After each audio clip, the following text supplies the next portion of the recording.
ये बहुत एक छोटा रास्ता है। जो सबसे चौड़ा जो उसका स्थान है वो 21 किलोमीटर है मात्र।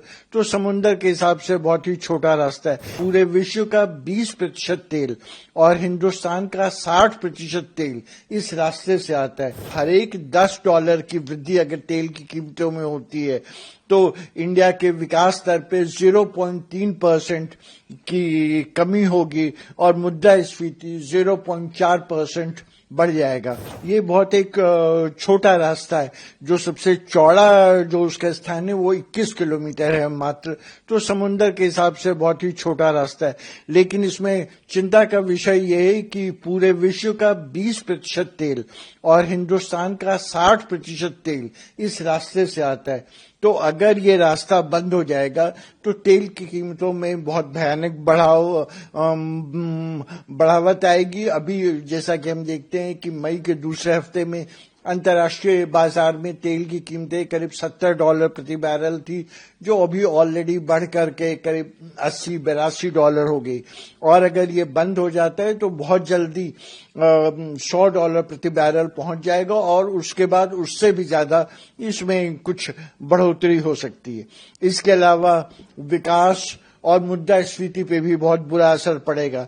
हम लोगों ने कुछ आंतरिक ढंग से कुछ एक्सरसाइज की है और पाया है कि हर एक $10 की वृद्धि अगर तेल की कीमतों में होती है तो इंडिया के विकास दर पे 0.3% की कमी होगी और मुद्रास्फीति 0.4% बढ़ जाएगा।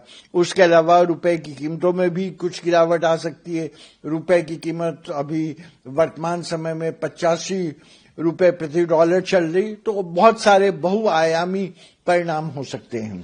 सर, क्या इसके ऑयल के अलावा जो है अगर तेल की कीमतें बढ़ती हैं और सप्लाई बाधित होती है और कौन से सेक्टर हैं जहां पर इसका असर देखने को मिल सकता है?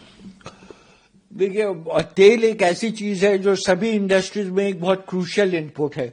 तो सबसे पहले तो पूरी अर्थव्यवस्था पर इसका व्यापक असर पड़ेगा। उसके अलावा अगर कुछ आप सेक्टर विशेष की बात करेंगे तो एयरलाइंस पे, केमिकल्स पे, पेंट्स पे, फर्टिलाइजर्स पे कुछ ऐसे सेक्टर्स हैं जिसपे बहुत खराब परिणाम परिणाम होगा। उसके अलावा इन्वेस्टर सेंटिमेंट, जो भारत में विदेशी निवेशक पैसा लगाते हैं, उनके लिए भी कुछ एक खराब संदेश जाता है। और हमने देखा है वैश्विक इतिहास के आधार पे हमेशा अनिश्चितता का जब माहौल होता है तो निवेशक हमेशा गोल्ड और US डॉलर की तरफ भागते हैं। तो ऐसे हालात में इंडिया से कुछ पैसे का आउटफ्लो भी हो सकता है। गोल्ड और US डॉलर की तरफ विदेशी निवेशकों की रुचि बढ़ सकती है। मतलब सोने की कीमतों में तेजी देखी जाती है। सोने की कीमत में तेजी देखी है। ऐसी स्थिति में इंडिया क्या करे सर? ऐसी स्थिति में इंडिया एक तो आमतौर पे पहले माना जाता था कि ये इजराइल हमसे बहुत दूर है। ज्योग्राफिकली आप देखेंगे तो मेरा ख्याल है तकरीबन 4000 किलोमीटर शायद या कुछ उससे अधिक होगा हमको इसके। लेकिन आज जैसे कि भारत में हमेशा कल्पना की गई है वसुधैव कुटुंबकम, पूरी दुनिया एक दूसरे से बहुत ज्यादा जुड़ी हुई है इंटरडिपेंडेंसीज और इंटरलिंकेज से।